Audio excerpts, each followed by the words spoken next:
One other thing, when you run a retargeting funnel like this, that you need to be very careful of is a concept that I call split testing versus holistic experience.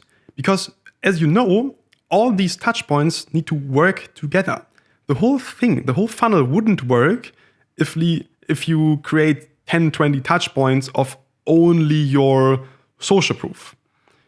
And people only see your social proof, but this could be faked. And again, they see your social proof 10 times, so they start to swipe it away.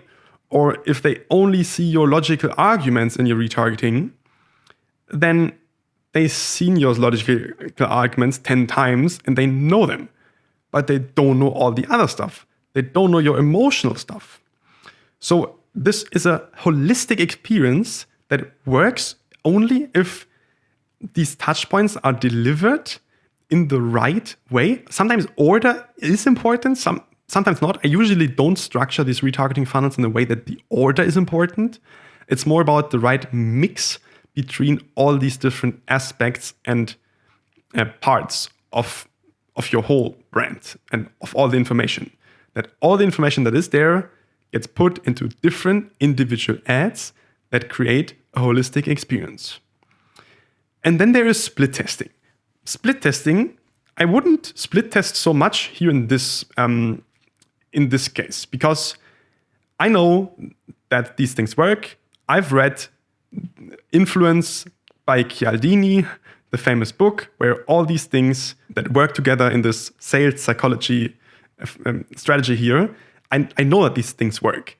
I know that if I tell a customer, hey, by the way, did you know that we are growing like crazy? Just in the last month, generated 5,000 new customers with an average rating of 4.9 of 5 stars. We have doctors and the press and journalists and famous celebrities endorsing our brand, and we are here to change the world. If I tell him this, I know it works better than by telling him other stuff. And here is all about the holistic experience.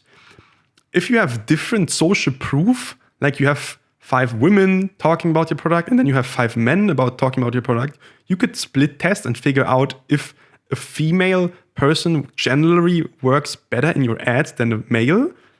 But it's not so important. Also, the leverage and the impact that split testing would have here is just not important.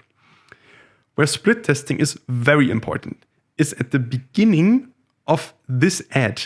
If this is a 2 to 5 minute cinematic storytelling video that shows all about your product and your business and your founder story, and it's just amazingly well produced, then by just having a bad first 5 seconds, potentially this could kill the whole campaign. This could kill the whole video and bring the performance down, because no one will see the good parts of it because everyone's skipping the beginning. And it's really hard to know from the very first creation of these ads what is going to be the best hook. Sometimes what works the best is just super unintuitive and super weird, and you would have never thought it, that this specific phrase or this specific video or this specific cut or this specific storyline worked so good. So you have a lot of testing when it comes to these cold campaigns. You can also put, like, if you have like really, really good retargeting stuff, like other inspirational why things or crazy PR things going on, or you won an award, or you have like some crazy things going on here that could work on cold, then you can run them cold. Like you can, I know this image here that you just see here, this has been a cold image, and it showed the product immediately, and it was like, we used this image here with a headline that said something like, why is this pillow so crazy different, or what's so unique about this pillow? This pillow is changing the way how people sleep, crazy. Like, this is the type of marketing that can work cold. And you could take this stuff and you could try it on cold, and you can try if you can get cheaper initial page visits with it or cheaper initial video views. Because whenever you get cheap engagement here, that will all bring people in your retargeting. And because your retargeting just works from a sales perspective, the easier and the better and the cheaper you can get a lot of people into your retargeting funnel, the better. Usually these long, exciting videos work best with it. But we would still test a lot of stuff cold. So we test all the stuff cold. Sometimes we have different stuff that all works cold. Some cold campaigns work better for women, some work better for men, and we keep them and rescale them in their audiences where they work. This is just the standard procedure when it comes to testing, split testing ads, but we do this cold, while we keep a healthy balance of all the different parts in our retargeting. Sometimes some parts work better in our retargeting. Sometimes we know that our social proof is the most important retargeting thing, or sometimes we know that telling customers about our 10,000 happy whatever clients works best. Sometimes we then start to put some of these more important ideas more on top, and we I said order isn't important, but you still get a feel for how they are delivered, and sometimes you create them and you do a setup in a way that just makes sure that your most important stuff is really seen, and you give them double budget than a not so important retargeting snippet.